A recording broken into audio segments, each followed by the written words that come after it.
என்ன நீ அண்ணா வேலை பார்க்க ஆரம்பிச்சிட்டாரா? ஆமா, அவருக்கு ஏதோ முக்கியமான வேலை இருக்குதான். சரி, ஓகே, அப்போ உங்களோட நிலைமை ரொம்ப கஷ்டம்தான் என்று கூறி சிரித்துவிட்டு கதவை திறந்து கொண்டு வெளியே ஓடிவிட்டாள். அதே நேரம் ஆதியை பார்த்த வைஷு, இன்னைக்கு வேலைக்கு போக சொல்லிருக்கலாம் போல என்றவள் தன் குழந்தைகளிடம், அப்பாவை பாருங்கடா, எப்பவுமே ரொம்ப ரொம்ப பிஸியா இருக்காரு என்று பாவமாக கூறினாள். குழந்தைகளும் அவளையே வைத்த கண் வாங்காமல் பார்த்து கொண்டிருந்தனர். இதற்கிடையில் அங்கே வேலை செய்து கொண்டிருந்த ஆதி, வைஷு குழந்தைகளிடம் புலம்பிக் கொண்டிருப்பதை பார்த்தவனுக்கு சிரிப்புதான் வந்தது. உடனே லேப்டாப்பை க்ளோஸ் செய்து வைத்தவன் அவர்கள் அருகில் எழுந்து வந்து அமர்ந்து வைஷுவின் தோளில் கையை போட்டுக்கொண்டு, என்ன வைஷு, திடீர்னு புலம்பெல்லாம் ஆரம்பிச்சுட்ட? ஆமா ஆதி, இன்னைக்கு நீங்க வீட்டுல தான் இருக்கீங்க, ஆனா பாருங்க ஒர்க் பண்ணிக்கிட்டே இருக்கீங்க பிஸியா. எனக்கும் பசங்களுக்கும் ரொம்ப போர் அடிச்சிடுச்சு தெரியுமா?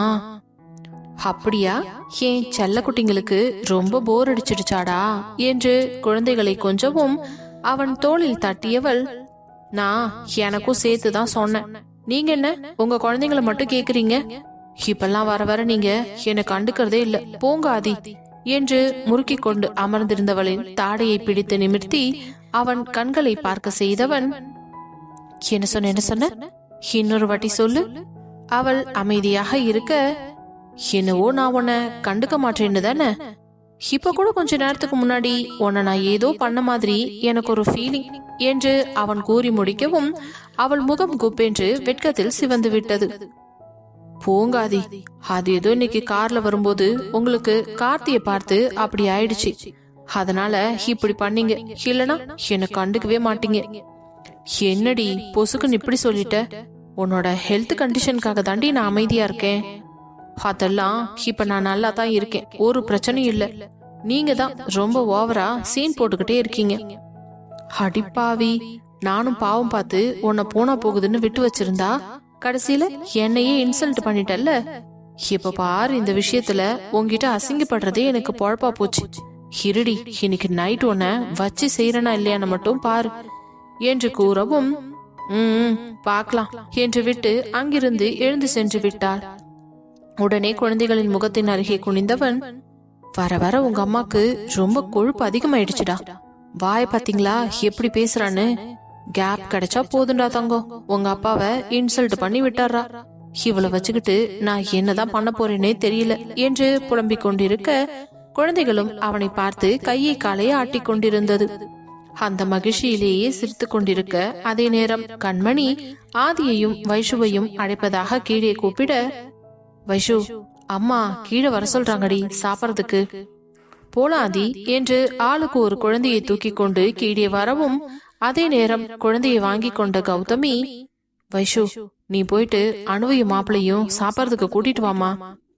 சரிங்க அத்தை என்றவள் நேராக சென்று அணுவின் கதவை தட்டிவிட்டு வெளியில் காத்திருக்க, வேகமாக வந்து கதவை திறந்த கார்த்தி, வைஷு வா, உள்ள வா, சும்மாதான் சாத்தி இருந்துச்சு, நீ உள்ள வந்திருக்கலாம்ல. டேய், இன்னும் என்ன உனக்கு சிறுவண்டுன்னு நினைப்பா? கல்யாணம் ஆயிடுச்சு ஞாபகம் இருக்குது இல்ல? அப்படியெல்லாம் உங்க ரூம்குள்ள பொசுக்கு பொசுக்குன்னு எல்லாம் வர முடியாது. அதையும் மீறி வந்து தேவையில்லாத ரிஸ்க் எல்லாம் எங்களால எடுக்க முடியாது என்று கூறவும் அவனுக்கு ஒரு மாதிரி வெட்கமாகி போய்விட்டது. வைஷு, இப்பெல்லாம் நீ ரொம்ப மோசமா பேசுற. ஆமாண்டா நல்லவனே, உனக்கு எதுவும் தெரியாது பாரு, நான் மோசமா பேசுறேனா? எல்லாம் நேரம் தாண்டா. சரி, எங்க அனு? அவ ரெஸ்ட் ரூம்ல இருக்கா. சரி, ஓகே, அத்தை உங்க 2 பேரையும் சாப்பிட வர சொன்னாங்க என்றதும் அனு வந்தவுடனே அவளை கூட்டிட்டு வர வைஷு என்று அவன் கூறியதும் அவள் அங்கிருந்து புறப்பட்டு சென்று விட்டாள். வாஷ்ரூமிலிருந்து வெளியே வந்த அனு, யார் வந்தது கார்த்தி? வைஷுதான், நம்ம 2 பேரையும் லஞ்சு சாப்பிட கூப்பிடுறாங்களாம், அதான். ஓ, லஞ்ச் டைம் ஆயிடுச்சா? என்னடா வயிறு கப கபன்னு பசிக்குதுன்னு நினைச்சேன். சரி வா, போய் சாப்பிடலாம் என்று அவனை அழைத்து கொண்டு வெளியே வர, உடனே கண்மணியும் கௌதமியும், வாங்க மாப்ள, அனுவா என்று அவர்கள் இருவரையும் அழைத்து அமர வைக்க, அங்கே அமர்ந்திருந்த விஸ்வநாதனும் ராமமூர்த்தியும், மாப்பிள தம்பி வாங்க வந்து உட்காருங்க என்று அழைக்க, சரிங்க மாமா என்றவன் அமைதியாக அமர்ந்து கொண்டான். ஏதோ இன்று நடப்பதெல்லாம் அவனுக்கு கொஞ்சம் புதிதாக இருப்பது போல தோன்ற, கொஞ்சம் ஷையாகவும் ஃபீல் செய்தான். அப்பொழுது அவனை பார்த்த ஆதி, என்ன கார்த்தி, ஏன் ஒரு மாதிரி நெளிஞ்சுக்கிட்டே இருக்க? ஆதி, எவ்வளவு நாள் இந்த வீட்டுக்கு வந்துட்டு போயிருக்கேன், அப்பெல்லாம் எனக்கு ஒண்ணுமே தெரியல, கொஞ்சம் ஃப்ரீயா இருக்கிற மாதிரி இருந்துச்சு. ஆனா இப்போ நீங்க மாப்பிள்ளன்னு சொல்லி ஒரு மாதிரி பேசுறது எனக்கு அன்கம்ஃபர்டபுளா இருக்க மாதிரியே ஃபீல் ஆகுது. பொண்ணை கொடுத்து கல்யாணம் பண்ணி வச்சாச்சுன்னா மாப்பிள்ளன்னு தான் கூப்பிடுவாங்க. அதெல்லாம் போக போக பழகிடும். அதுக்காக மரியாதையெல்லாம் விட்டு கொடுக்க முடியாது, சரியா என்றவன் வைஷ்ணவியை பார்க்க உடனே வேகமாக சென்று அவர்களுக்கு இலையை போட்டு அன்று செய்திருந்த அனைத்து பதார்த்தங்களையும் எடுத்து இலையில் வரிசையாக அடுக்க அதை பார்த்து கார்த்திக்கு தலையே சுற்றிவிட்டது. ஐயோ வைஷு, என்னப்பா இது இவ்ளோ ஐட்டம்ஸ் வைக்கிற? ஹலோ, மறு வீட்டுக்கு வந்து விருந்துனா அப்படிதான் இருக்கும். உங்களுக்காகத்தான் எல்லாம் பார்த்து பார்த்து செஞ்சிருக்கு. அப்போ நீங்களே டேஸ்ட் பண்ணலன்னா எப்படி? இருந்தாலும் வைஷு, நான் உன் ஃப்ரெண்ட் இல்லையா? கொஞ்சம் கருணை காட்டலாமே. நோ வே, இன்னைக்கு நீ என் ஃப்ரெண்டு கிடையாது, என் நாத்தனாரோட வீட்டுக்காரு. அதனால நான் வைக்கிறது எல்லாத்தையுமே நீ சாப்பிட்டு தான் ஆகணும் என்று கூற, அதே நேரம் அனு சிரித்து கொண்டிருக்க, என்னடி நான் இங்க இவ்ளோ அவஸ்தைப்படுறேன், சிரிச்சிட்டு இருக்க? உன் இலையில வச்சதெல்லாம் நீ சாப்பிட்டுருவியா? நான் எல்லாத்தையுமே சாப்பிட்டுருவேன் கார்த்தி, எனக்கு எல்லாமே பிடிச்ச ஐட்டம்ஸ் தான். அடி பாவி, ஹாலை பார்த்தா சப்பையா இருக்கிற, ஆனா சாப்பிடறத பார்த்தா அப்படி ஒண்ணும் தெரியலையே. ஏன் கார்த்தி பொறாமப்படுற?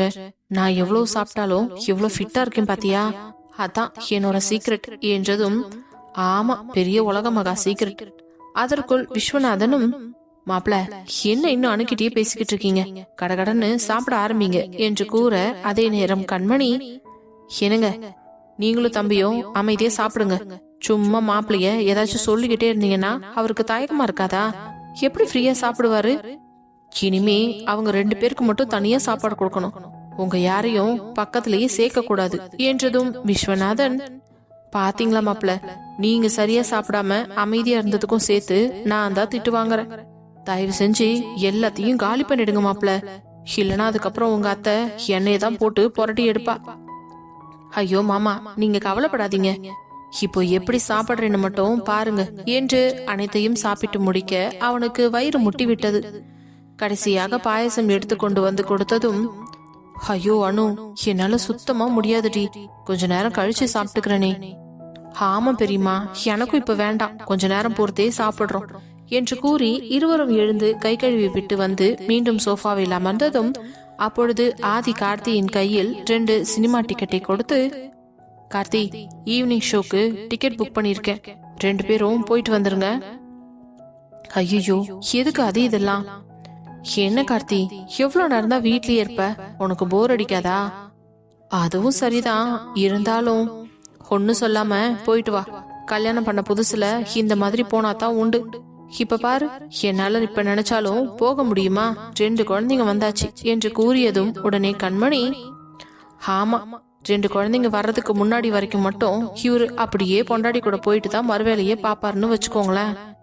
எப்ப பார்த்தாலும் வேலை வேலைன்னு ஓடுவான், இவன் பேசுறத பாரு என்றதும் உடனே ஆதியோ, அம்மா அநியாயத்துக்கு நீங்க என்ன இன்சல்ட் பண்றீங்க? நீங்க தான் என்ன பெத்தீங்களா இல்ல கடையில வாங்கிட்டு வந்தீங்களா என்று கேட்டதும், அட பாவி, எப்படி கேக்குறான் பாரு வைஷு, இவனை எவ்வளவு கஷ்டப்பட்டு பெத்து வளர்த்திருப்பேன். எத்தனை வருஷம் என்கிட்ட பாசமே இல்லாம இருந்து என்ன டார்ச்சர் பண்ணி இருப்பான். அப்பெல்லாம் நான் இவ்வளோ வருத்தப்பட்டிருப்பேன். ஆனா இவன் எப்படி கேக்குறான் பாரு என்றதும் தான் அவனுக்கு இதயத்தில் சம்பட்டியை வைத்து அடிப்பது போன்ற ஒரு வழி வந்தது. காலம் கடந்துதான் உணர்ந்தான். ஆம், அவன் தாயை அவன் மிகவும் வெறுப்பாகத்தான் நடத்துவான். அவரிடம் பாசமாக 2 வார்த்தை பேச மாட்டான். என்ன என்றால் என்ன, அதோடு நிறுத்தி கொண்டவன் இப்பொழுது எப்படி அறியோடு மாறிப்போனான் என்பதை யோசித்துக் கொண்டிருக்கையிலேயே அவன் கண்முன் வந்து நிழலாடியது வைஷுவின் உருவம். அவள் ஒருத்திதான் என் வாழ்க்கையில வந்த தேவதை. பாலவனமா போயிட்டு இருந்த என்னோட வாழ்க்கையில வாசனையான மலர்களால நிரப்ப வந்த என்னோட தேவதை. அவ வந்ததுக்கு அப்புறம் தான் என் லைஃப் இந்த அளவுக்கு சேஞ்ச் ஆயிருக்கு. இப்போ எங்களுக்கு 2 குழந்தைங்க கூட வந்துட்டாங்க. வைஷு மட்டும் நான் பார்க்காம அவளை கல்யாணம் பண்ணலன்னா காலத்துக்கும் நான் தனிமரமாவும் ஸ்ட்ரெஸ்லயும் தான் சுத்திக்கிட்டு இருந்திருப்பேன். ஆனா இப்போ அப்படி இல்ல. வைஷு மட்டும் இல்ல, அவ மூலியமா எனக்கு எவ்வளவு உறவு கிடைச்சிருக்கு. இன்னைக்கு என் தங்கச்சிக்கு கூட கல்யாணம் ஆயிடுச்சு. அதுவும் வைஷு மூலியமா வந்த மாப்பிள்ள தான். எப்படியோ அவ என்னோட லக்கி ஏஞ்சல். அவ என்னைக்குமே என் கூடவே இருக்கணும். அவ இல்லாத ஒரு வாழ்க்கைய என்னால நினைச்சு கூட பார்க்க முடியாது என்று மனதிற்குள்ளேயே யோசித்துக் கொண்டிருக்க அவன் கையை இறுக்கமாக பற்றினாள் வைஷு. அந்த பற்றுதலில் நிமிர்ந்து அவளை பார்த்ததும், என்ன ஏதாச்சும் யோசிக்கிறீங்களா ஆதி? இல்லடி, ஒண்ணுமில்ல, சுமதா என்று கூறிவிட்டு மீண்டும் சாப்பாட்டில் கவனத்தை செலுத்தினான். ஆனால் கார்த்தியோ ஒரு வழி ஆகிவிட்டான். அவனால் எழுந்திருச்சு நடக்க கூட முடியவில்லை.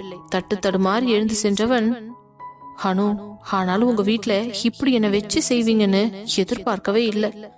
மொவளே, திரும்பி நீ நம்ம வீட்டுக்கு தானே வரணும். அங்கேயும் இந்த மாதிரி நான் உன்னை வச்சு செய்யறேன் பாரு என்றதும் அணுவிற்கு பக்கென்று இதயம் படபடவென்று அடிக்க ஆரம்பித்தது. என்ன கார்த்தி, இதுல என்னோட தப்பு என்ன இருக்கு? பெரியம்மா, அம்மா பாருங்க, நீங்க பண்ணதுக்கு நான் அனுபவிக்கணுமா? அதனால என்ன, அனுபவிடி என்று அவர்களும் செல்லமாக கூற, இதற்கு மேல் இங்கே இருந்தால் தாங்காது என நினைத்தவள், கார்த்தி நீ வா என்று அவனை அழைத்து கொண்டு அறைக்குள் செல்ல, அனு, மாப்பிளைக்கு லெமன் ஜூஸ போட்டு வச்சிருக்கேன், அதை எடுத்துட்டு போய் குடு. அதை குடிச்சா கொஞ்ச நேரத்துல எல்லாம் சரியாயிடும். என்ன, மறுபடியும் ஜூஸா என்று கார்த்தி வேகமாக அறைக்குள் ஓடவும் அவனை பார்த்து அனைவரும் சிரித்து கொண்டிருந்தனர். என்ன பெரியம்மா, பாவம், இப்படியா போட்டு கஷ்டப்படுத்துவீங்க? வேற என்னடி பண்ண சொல்ற? முதல்ல மாப்பிள்ளையே இந்த வீட்டுல வந்து சாப்பிடுறாரு, நல்லா கவனிக்க வேண்டாமா? அதுக்குன்னு அவன் எழுந்து நடந்து போக கூட முடியாம ஊர்ந்து போற அளவுக்கா கவனிப்பீங்க? அனு, மரியாதையே பேசு, அவன் இவெல்லாம் சொல்லக்கூடாது. சரி பெரியம்மா, அவர் என்று அழுத்தமாக கூற, இது எவ்வளவு நல்லா இருக்கு. சரி, இந்த லெமன் ஜூஸ கொண்டு போய் கொடு, இதை குடிச்சாலே கொஞ்ச நேரத்துல சரியாயிடும்.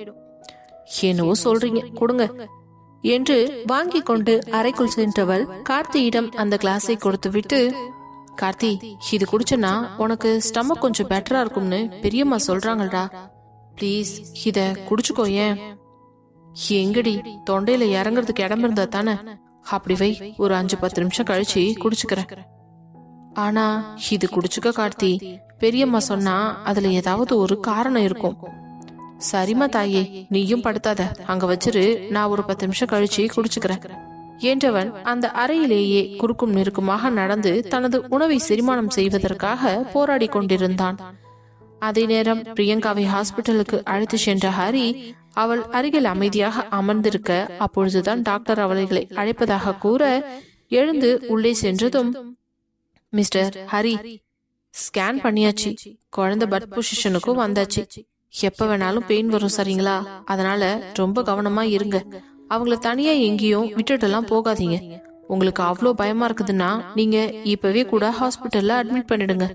இங்கன்னா 24 ஹவர்ஸும் உங்களை பாத்துக்கிறதுக்கு ஆள் இருப்பாங்க என்றதும் ஒரு நிமிடம் யோசித்தவன், இல்ல டாக்டர், இப்பவே வேண்டாம், நான் பெயின் வந்ததுக்கு அப்புறமா அவளை கூட்டிட்டு வரேன், அது வரைக்கும் வீட்லயே இருக்கட்டும் பிளீஸ் என்று கூறியதும் உடனே கணவனை பார்த்தவளுக்கு, என்ன ஹரி, டாக்டர் சொன்ன உடனே நான் இங்கேயே இருந்துருவேனா? இல்ல, நம்ம வீட்டுல தான் நான் இருப்பேன், எதா இருந்தாலும் நம்ம அப்புறமா பாத்துக்கலாம் என்று கூறியதும் தான் அவனுக்கு கொஞ்சம் சமாதானமாக இருந்தது. பின்பு, டாக்டர், எப்பவும் சாப்பிட்ற மெடிசனே கண்டினியூ பண்ணிக்கோங்க, ஒன்னும் பிரச்சனை இல்லை, இதுக்கு மேல இந்த வாக்கிங் போறது அதெல்லாம் எதுவுமே வேண்டாம், வீட்லயே இருங்க. அப்புறம் மிஸ்டர் ஹரி, சப்போஸ் அவங்களுக்கு பெயின் வந்துருச்சுன்னா உடனே ஹாஸ்பிட்டலுக்கு ஃபோன் பண்ணி இன்ஃபார்ம் பண்ணிடுங்க. ஏன்னா அப்பதான் நீங்க வர்றதுக்குள்ள இங்க எல்லாத்தையும் தயார் பண்ணி வைக்க முடியும். சரிங்க டாக்டர். அப்புறம் வைஷு எப்படி இருக்கா? குட்டி பசங்க எப்படி இருக்காங்க? எல்லாரும் நல்லா இருக்காங்க டாக்டர். சரி, நான் ஆதியை கேட்டேன்னு சொல்லுங்க. ஓகே டாக்டர், அப்ப நாங்க கிளம்புறோம் என்று விட்டு வெளியே வர பிரியங்காவால் நடக்கவே முடியவில்லை. மூச்சு திணறுவது போல இருக்க அவளை அழைத்து கொண்டு வந்து அங்கிருந்த ரிசப்ஷனில் அமர வைத்தவன், என்னடி இவ்ளோ கஷ்டப்படுற, பேசாம ஹாஸ்பிட்டல்லே அட்மிட் ஆயிடலாமா? ஐயோ என்ன ஹரி, நீங்க அப்படித்தான் இருக்கும், அதுக்காக என்ன பண்ண முடியும்? எல்லாரும் குழந்தை பொறுக்கிறதுக்கு முன்னாடியே வந்து அட்மிட் ஆகுறாங்களா என்று கேட்டவள், நான் கொஞ்ச நேரம் அப்படியே உட்கார்ந்துட்டு இருக்கேன், அப்புறமா போகலாம்.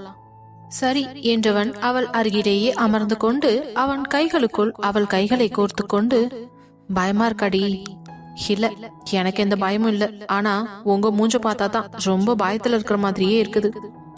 ஆமாண்டி, வைஷு வழியில கதர்னது இன்ன வரைக்கும் என் காதுல கேட்டுக்கிட்டே இருக்கு. அவ துடிச்சதெல்லாம் என் கண்ணு முன்னாடி வந்து போகுது. உன்னையும் அந்த நிலைமையில பாக்குற சக்தி எனக்கு இப்ப இல்லவே இல்ல என்று கூறி கண்கள் கலங்கி பேசிய கணவனை பார்த்தவளுக்கு உள்ளுக்குள் அவ்வளவு ஆனந்தமாக இருந்தாலும் அவனின் இந்த தேவையற்ற பயம் அவளை மிகவும் வாட்டியது. ஹரி, நான் சொல்றது கேளுங்க. ஏன் இப்படி சின்ன பிள்ளை மாதிரி நடந்துக்கிறீங்க? குழந்தை பெத்துக்கிறது அவ்வளவு ஈஸி இல்லையே. ஆனா இவ்வளவு வலியும் வேதனையும் அனுபவிச்சுதான் ஒவ்வொரு பெண்ணுமே குழந்தைய பெத்துக்கிறாங்க. உன்னோட மட்டுமா நிறுத்துறாங்க, 2, 3 கூட பெத்துக்கிறாங்க. அந்த நேரம் மட்டும்தான் ஹரி வலி இருக்கும், அதுக்கப்புறம் ஒண்ணுமே தெரியாது. இப்போ வைஷுவ பாருங்க, அன்னைக்கு எவ்வளவு கஷ்டப்பட்டா, இப்போ ஜாலியா இருக்கால குழந்தைங்களை வச்சுட்டு. அந்த மாதிரி தான் என்று அவள் என்ன சமாதானம் கூறினாலும் அவனால் ஏற்றுக்கொள்ளவே முடியவில்லை. மீண்டும் அவள் கைகளை தன் 2 கைகளுக்குள் அடக்கியவன், பிரியங்கா, எனக்கு ஒரு ப்ராமிஸ் பண்ணுடி. என்ன ஹரி? எந்த காலத்திலயும் நீ என்னை விட்டு போக கூடாது. நீ எப்பவும் என் கூடவே தான் இருக்கணும். எதுக்கு ஹரி திடீர்னு இப்படி எல்லாம் கேக்குறீங்க? நான் உங்களை விட்டு எங்க போக போறேன் சொல்லுங்க. நீ சொல்லுடி. எனக்கு என்னமோ இந்த டெலிவரி நினைச்சாலே ரொம்ப பயமா இருக்குது. பேசாம C-செக்ஷன் பண்ண சொல்லிடவா? ஹரி, என்ன விளையாடுறீங்களா? சிசரியன் பண்றது அவ்வளவு ஈஸியான விஷயம் கிடையாது. அத பண்ணிக்கிறதுக்கு ஒரு பொண்ணும் மனசளவுல எவ்வளவு தைரியத்தை வர வச்சுக்கிட்டு பண்றாங்க தெரியுமா? அதுக்கப்புறம் எவ்வளவு அவஸ்தைப்படுறாங்கன்னு அவங்களுக்கு மட்டும்தான் தெரியும். நார்மல் டெலிவரினா 2-3 மாசத்துல சரியாயிடும். ஆனா சிசரியன்னா காலம் ஃபுல்லா கொடுமையை அனுபவிக்கணும். உங்க பொண்டாட்டி அந்த மாதிரி அனுபவிக்கணும்னு நீங்க ஆசைப்படுறீங்களா என்று அவள் கேட்ட கேள்வி அவன் இதயத்தில் ஆணி அடித்ததை போல இறங்கியது. இல்லடி, நான் அப்படி சொல்லல. அந்த நிமிஷம் நீ வலி இல்லாம போது ஹரி, அந்த நிமிஷம் வலி இல்லாம இருப்பேன். ஆனா அதுக்கப்புறம் வாழ்க்கை ஃபுல்லா நான் வலியை தான் அனுபவிக்கணும். அதுக்கு எனக்கு சுகப்பிரசவமே போதும். அந்த நேரம் எவ்வளவு வலியில துடிச்சாலும் குழந்தை பிறந்ததுக்கு அப்புறம் அந்த வலி காணாம போயிடும். எனக்கு அதுதான் பிடிச்சிருக்கு. நீங்க தயவு செஞ்சு வேற எதை பத்தியும் யோசிக்காதீங்க பிளீஸ். இங்க இருந்தாலே நீங்க இப்படித்தான் பேசிக்கிட்டே இருப்பீங்க. நீங்க வாங்க, ஃபர்ஸ்ட் நம்ம வீட்டுக்கு கிளம்பலாம் என்று அவனை அழைத்து கொண்டு மெதுவாக புறப்பட்டு செல்ல காரில் ஏறியவன் நேராக வீட்டிற்கு சென்றதும் அப்பொழுதும் அவன் முகவாட்டத்தை பார்த்தவளுக்கு சங்கடமாகத்தான் இருந்தது. நேராக அவளை சோஃபாவில் அமர வைத்துவிட்டு அறைக்குள் நுழைந்து கொண்டான்.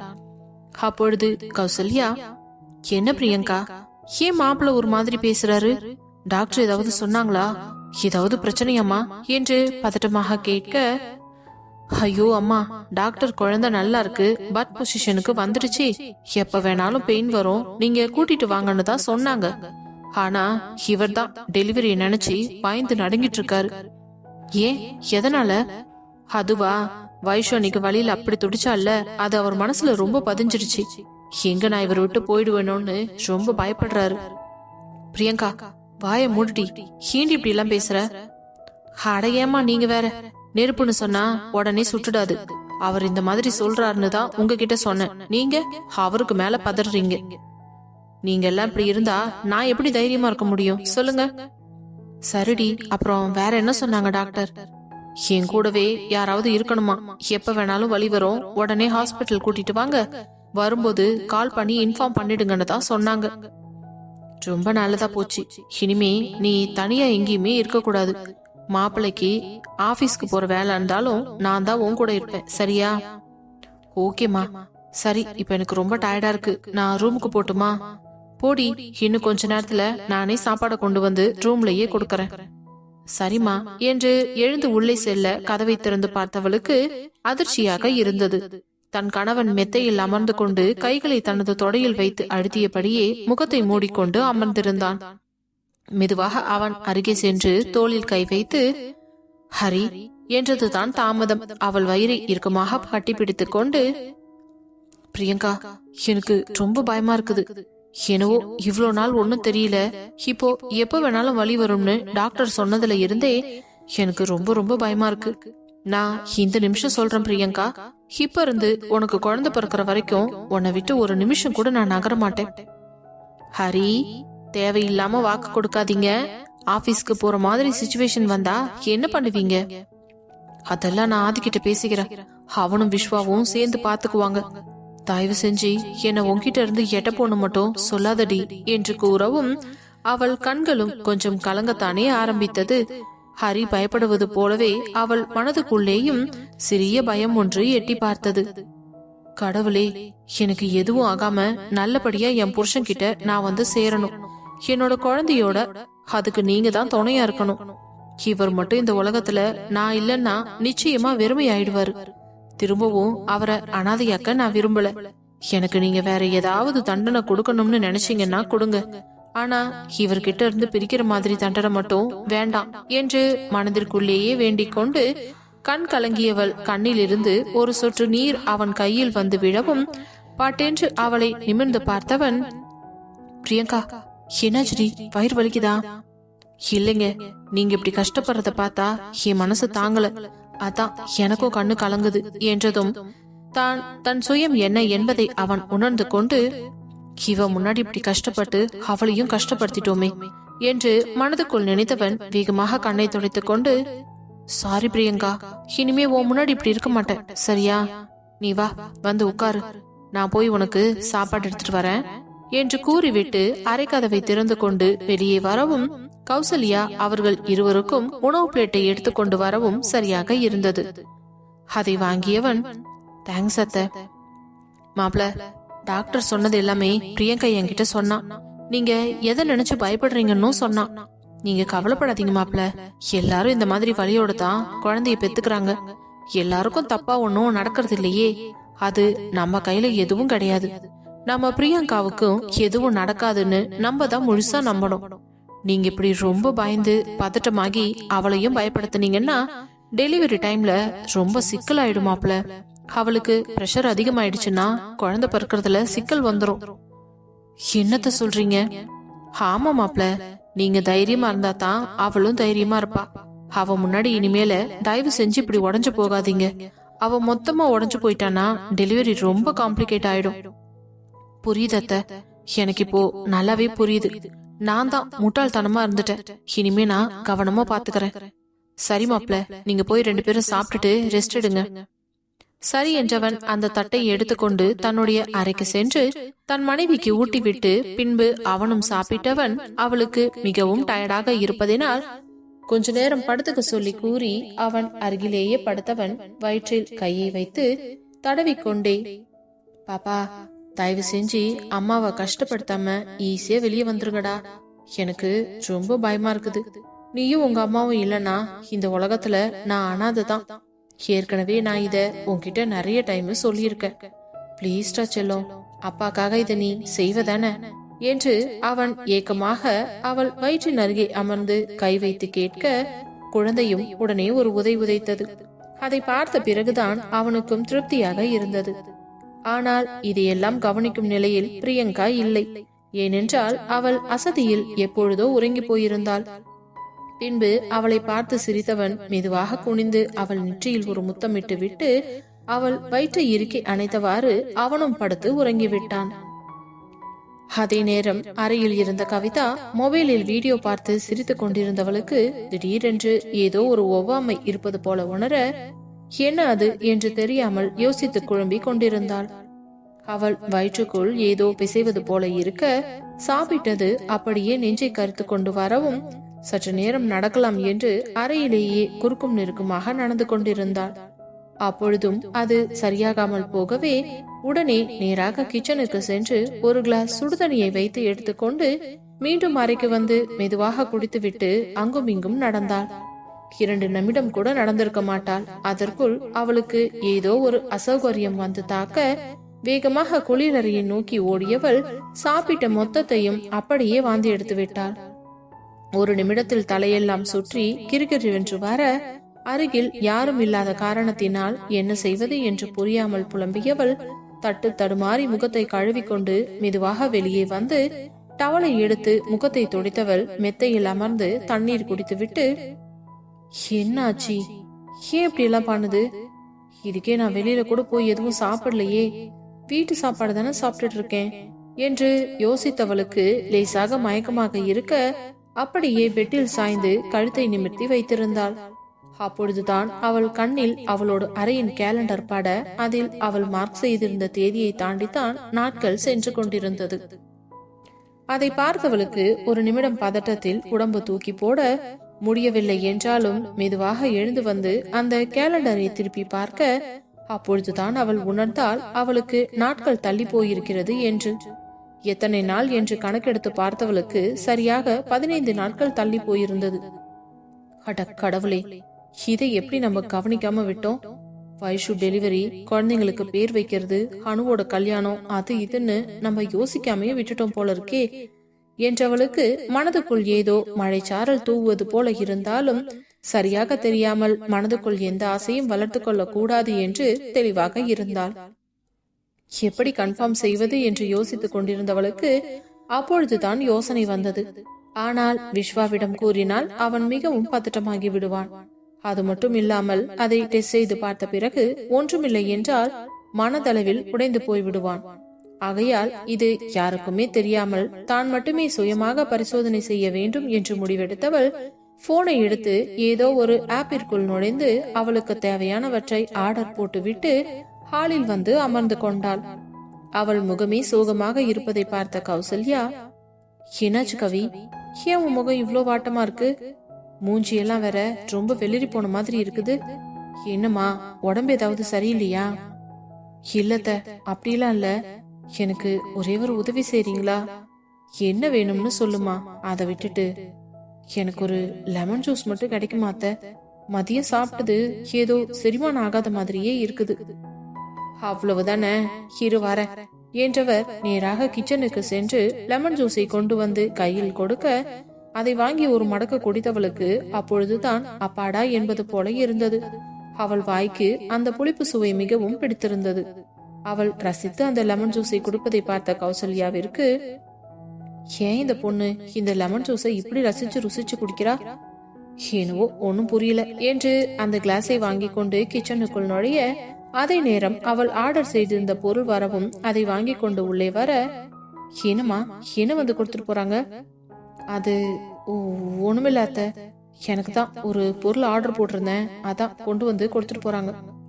அப்படியா, சரி ஓகே, நீ ரூமுக்கு போ, நான் கதவை லாக் பண்ணிட்டு கொஞ்ச நேரம் போய் படுத்துக்கிறேன். சரிங்கத்த என்றவள் அறைக்குள் சென்று கதவை லாக் செய்து விட்டு அந்த கவரை பிரித்து உள்ளே இருந்த பிரெக்னன்சி கார்டை கையில் எடுக்கும் பொழுது அவள் இதயம் தடதடவென்று துடிக்க ஆரம்பித்தது.